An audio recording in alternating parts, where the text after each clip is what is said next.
बिस्मिल्लाहिर्रहमानिर्रहीम। अस्सलाम वालेकुम नाजरीन, मैं मौलाना फैसल एडवोकेट और मैं अपने यूट्यूब चैनल के जरिए आपसे मुखातिब हूँ। नाजरीन, पहली दरख्वास्त तो ये होगी कि वो अहबाब जिन्होंने मेरा यूट्यूब चैनल सब्सक्राइब नहीं किया,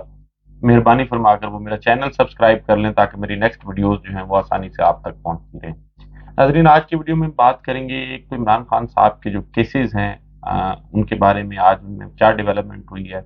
और उसके साथ साथ नाजरीन पाकिस्तान में जो रियासती जबर है और जो फिस्तायत है उसमें मजीद इजाफा हो रहा है। अली मोहम्मद खान साहब जो है उनको फिर गिरफ्तार किया गया, उस पर भी आपसे बात करेंगे। उसके साथ साथ इमरान रियाज साहब जो हैं उनका जुर्म बता दिया गया, किसने बताया इस पर भी आपसे बात करेंगे। उसके साथ साथ नाजरीन, जो पाकिस्तान में मैं पहले भी वीडियोस में बात कर चुका हूँ कि जो सहाफ़ती गिद्ध हैं उनकी ख्वाहिशात जो हैं और उनके जो काम हैं और जो सहाफ़ती रिवायात और अखलाकियात की जिस तरह धज्जियाँ उड़ाई जा रही हैं, गरीदा फरूकी साहबा क्या कहती हैं, उन पे भी आपसे बात करेंगे। और राना सनाउल्लाह साहब जो है उनका एक केस में उनको बरी किया गया है, वो क्या हुआ उसमें भी बात करेंगे। सनम जावेद के खावंद आज गिरफ्तार हुए हैं, उस पर भी बात करेंगे। और उसके साथ साथ नाजरीन आईएमएफ ने एक एतराफ़ किया है, उस एतराफ़ पर भी बात करेंगे। आज पहले बात करते हैं कि कप्तान के आज इस्लामाबाद हाई कोर्ट में मुख्तलिफ 5 केसेस ज़ेरे समाअत थे। उनमें एक केस था आज़म खान साहब ने जो एक 164 की स्टेटमेंट दी थी उसकी कॉपी के हवाले से, और एक पिटीशन थी उनकी इस्लामाबाद हाई कोर्ट में जो गिरफ्तारी से रोकने के लिए दायर की गई थी, उस पर अभी तक कोई कार्रवाई नहीं हुई थी। और एक जो है वो उन्होंने पिटीशन फाइल की थी कि जी मजीद जो मुकदमात जो चेयरमैन तहरीक इंसाफ के खिलाफ दर्ज किए गए हैं उनकी डिटेल और उन मुकदमात की तफसील जो है वो भी फराहम की जाए। और उसके साथ साथ तोशा खाना केस में जो ट्रायल कोर्ट का ऑर्डर था उस ऑर्डर को भी इमरान खान साहब ने असेल किया था।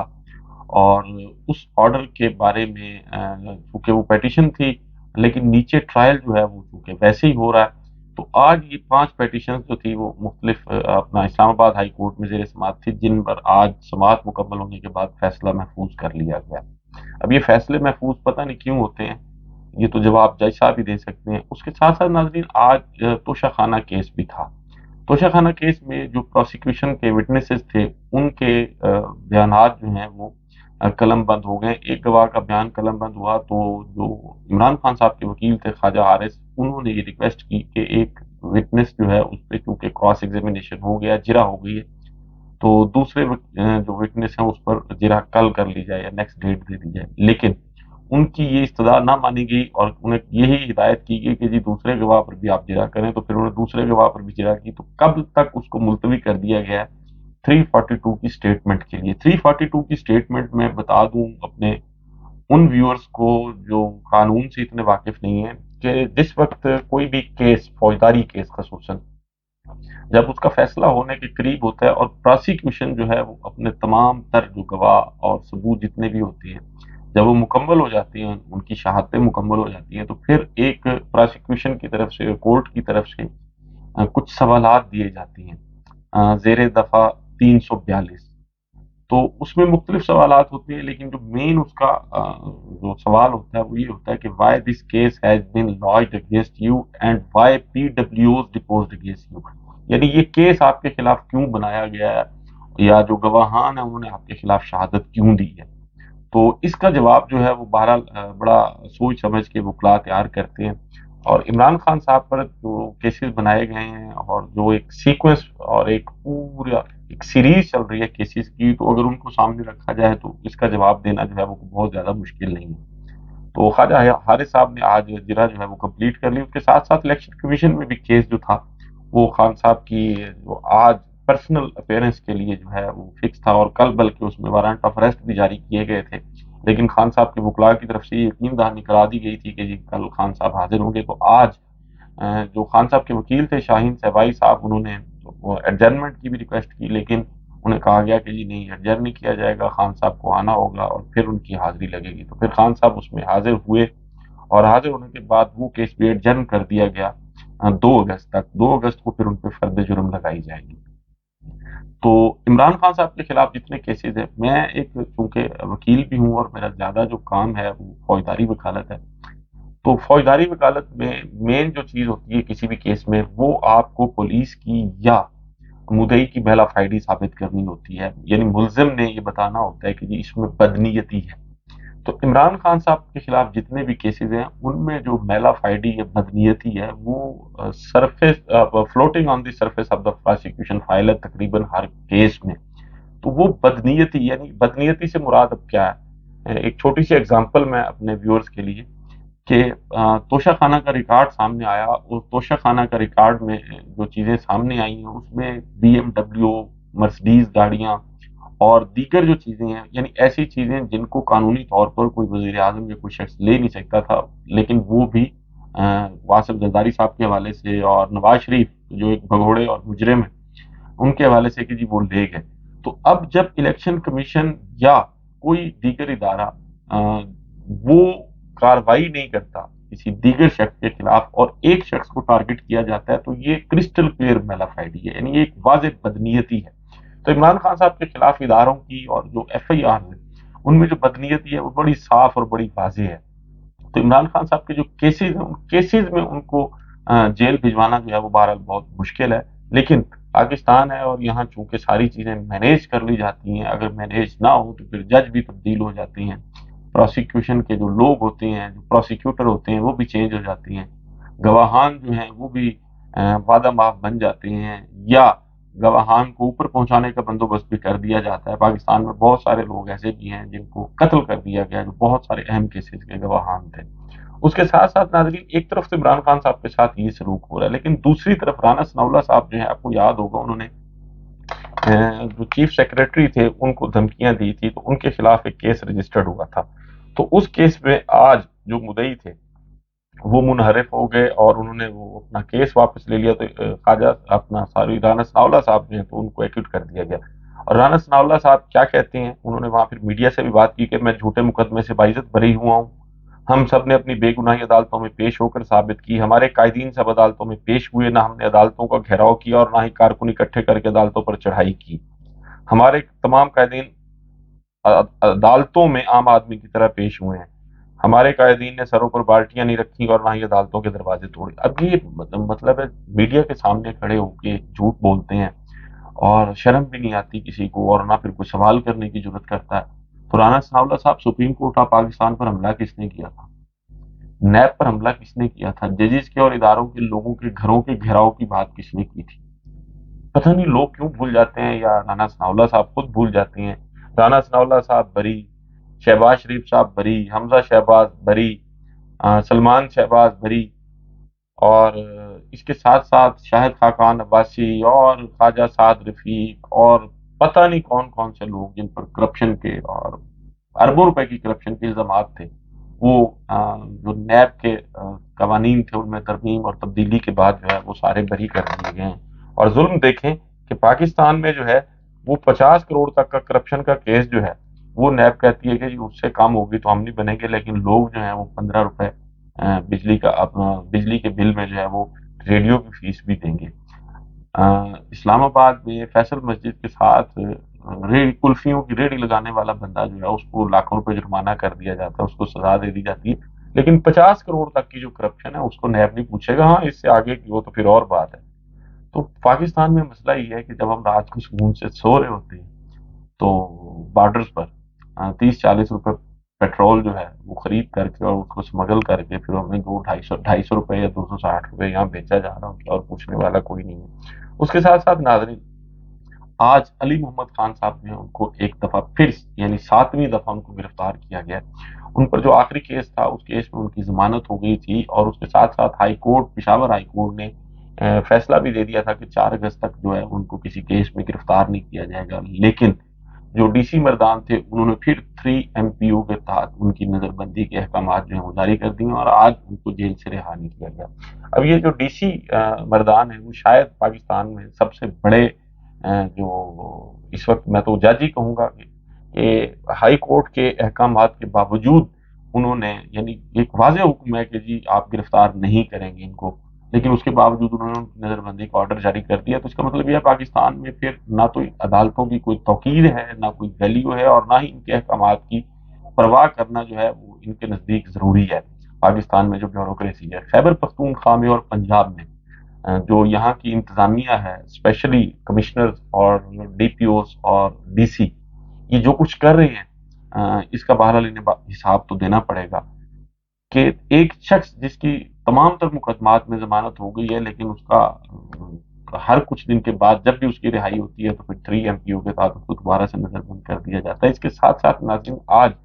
सनम जावेद जो पाकिस्तान तहरीक इंसाफ की कारकुन है, वो 9 मई के वाकया में जिसमें उन पर इल्ज़ाम था कि जी वो भी उसमें मुलव्वस हैं, तो अभी वो जेल में है। तो उनके खावंद हैं अतीक रियाज साहब, वो उनकी पैरवी करते हैं। तो आज उनको भी गिरफ्तार कर लिया गया और आज उनका चेहरा ढांप कर कोर्ट में पेश किया गया। एक तरफ तो एक शख्स जो अपनी बीवी के केस की पैरवी कर रहा है, उसका चेहरा ढांप कर और उसको दहशतगर्दों की तरह अदालत में पेश किया जाता है, और दूसरी तरफ आज एक फुटेज सामने आई है, एजाज शाह जो इस्लामिया यूनिवर्सिटी बहावलपुर में जो एक स्कैंडल है उसके मरकजी किरदार हैं, वो रिटायर्ड मेजर हैं। तो आज जो है वो ऐसे मीडिया से बात कर रहे थे जैसे वो कमिश्नर हो, बड़े वेल ऑफ लग रहे थे, और फिर वो जिस हाथ में उनकी हथकड़ी थी उस पर भी कपड़ा डाला गया था। तो शायद इसलिए कि उनका ताल्लुक बहरहाल किसी दौर में एक ताकतवर इदारे से रहा है, और इसलिए तमाम तर सहूलियात उन्हें दी गई हैं। लेकिन अतीक रियाज साहब जो सनम जावेद के खामद हैं, उनको किसी किस्म की कोई सहूलत हासिल नहीं है, क्योंकि वो एक आम शहरी हैं। और आज फिर उनके वकील ने उनकी डिस्चार्जगी की इस्तदा की, तो फिर फाजिल जज साहब जो थे उन्होंने कहा कि जी इस तरह तो किसी को भी डिस्चार्ज नहीं किया जा सकता, हमें कैसे पता चलेगा कि ये जलाओ और गिराव में मुलविस नहीं है, कि शक तो किसी पर भी हो सकता है। तो फिर उनको 6 रोजा जुडिशल रिमांड पर भिजवा दिया गया। इंतहाई माजरत के साथ जज साहब, अगर वही तफ्तीशी ऑफिसर एक ज़िमनी लिख के ले आता है और कहता है कि जी मुझे, यानी फाजिल जज साहब को कहता है कि जी मुझे आप भी मतलूब है इस केस में, तो मैं आपको भी जुडिशल रिमांड जो है मैं आपके लिए भी चाहता हूँ और आपकी भी शनाख्त क्रिएट करना चाहता हूँ, तो फिर आपका फैसला क्या होगा? यानी ये पुलिस को खुली छूट दे दी गई है कि जिसको चाहें गिरफ्तार करें, पूछने वाला ही कोई नहीं है। उसके साथ साथ नाजरीन, इमरान रियाज साहब जो आज तकरीबन उनको 74-75 दिन हो गए हैं इदारों की कस्टडी में हैं, वो गैर कानूनी, गैर आईनी और जबरी तौर पर उनको गुमशुदा किया गया, तो उनका जुर्म बता दिया गया। अब उनका जुर्म क्या, ये बताया जावेद चौधरी साहब ने। जावेद चौधरी साहब ये कहते हैं कि जी हेट स्पीच और जो क्लिक का, यानी जब आप कोई यूट्यूब पे वीडियो देखते हैं तो जाहिर है कि उसको क्लिक करते हैं, तो ये क्लिक का खेल है, व्यूअर्स का खेल है और डॉलर्स का खेल है, जिसने इस वक्त इमरान रियाज साहब के लिए मसाइल पैदा किए हुए हैं और जिसकी वजह से वो अभी तक उनका पता नहीं चल रहा है। इसके साथ साथ उन्होंने मुईद पीरजादा और दीगर कुछ साफियों के नाम भी लिए कि जी ये हेट स्पीच की वजह से और क्लिक्स की वजह से इनके साथ ये सलूक हो रहा है। अब जावेद चौधरी साहब इंतहाई माजरत के साथ इमरान रियाज और वो लोग जैसे मुईद पीरजादा या दूसरे लोग हैं जो कुछ वो कह रहे हैं, अगर कोई शख्स पाकिस्तान में किसी एक इदारे या एक से ज्यादा इदारों की सियासी मामलात में मदाखलत पर तनकीद करता है, बेजा मदाखलत पर तनकीद करता है और रियासती जो इंतजाम व इंसराम है उनमें जो रोड़े अटकाई जाती हैं, जो उनमें जो मदाखलत की जाती है और पाकिस्तान में जिस तरह पॉलिटिकल इंजीनियरिंग की जाती है या लोगों को जबरी तौर पर लापता और गुमशुदा किया जाता है, अगर उस पर कोई लोग तनकीद करते हैं तो ये हेट स्पीच नहीं है।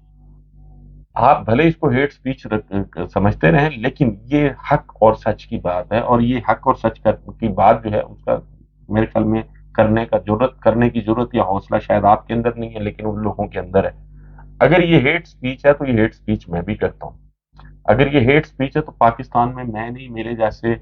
हजारों नहीं, लाखों नहीं, करोड़ों लोग ये गुफ्तगू करते हैं। हाँ, कुछ लोगों को एक मीडिया की सहूलत मैसर है, जैसे मैं अपने यूट्यूब चैनल पे बात करूँ या आप अपने टीवी पे बैठ के बात करते हैं, लेकिन लोग अपनी निजी महफिल में भी ये गुफ्तगू करते हैं। तो फिर अगर ये हेट स्पीच है तो पाकिस्तान की करोड़ों की तादाद में लोग जो हैं उनको फिर जेलों में बंद कर देना चाहिए। लेकिन इंतहाई माजरत के साथ जावेद चौधरी साहब, ये हेट स्पीच नहीं है, ये हक और सच की बात है। अगर कोई इदारा जो है वो अपनी हदूद से तजावुज करेगा तो फिर उस पर तनकीद जो है वो यकीनन होगी और होनी चाहिए, और मैं भी करूंगा और मैं करता भी हूँ। उसके साथ साथ नाजरीन, ये अब मतलब है इदारों की जो बदमाशी है और जो गैर कानूनी और गैर आईनी इकदाम हैं उनकी बड़ी खूबसूरती से दिफा करने की कोशिश कर रहे हैं जावेद चौधरी साहब। आपको सोचना चाहिए। उसके साथ साथ नाजरीन, गरीदा फारूकी साहबा हैं, बड़ी मारूफ जर्नलिस्ट हैं, आपको भी पता है। तो वो बुग़्ज़ इमरान में कभी कभी वो मैं समझता हूँ कि जो सहाफ़ती अखलाकियात हैं اس کے دائرے سے باہر نکل جاتی ہیں۔ انہوں نے اب سے ایک ٹویٹ کی ہے کہ وہ چونکہ عمران خان صاحب کے حوالوں سے وہ اب سے 4 گھنٹے پہلے عمران خان صاحب کے حوالے سے کہ جی وعدہ معاف گواہوں کا موسم، اب فرا گوگی بھی عمران خان اور بشرا بی بی کے خلاف وعدہ معاف گواہ بننے جا رہی ہیں، عمران خان ختم شد،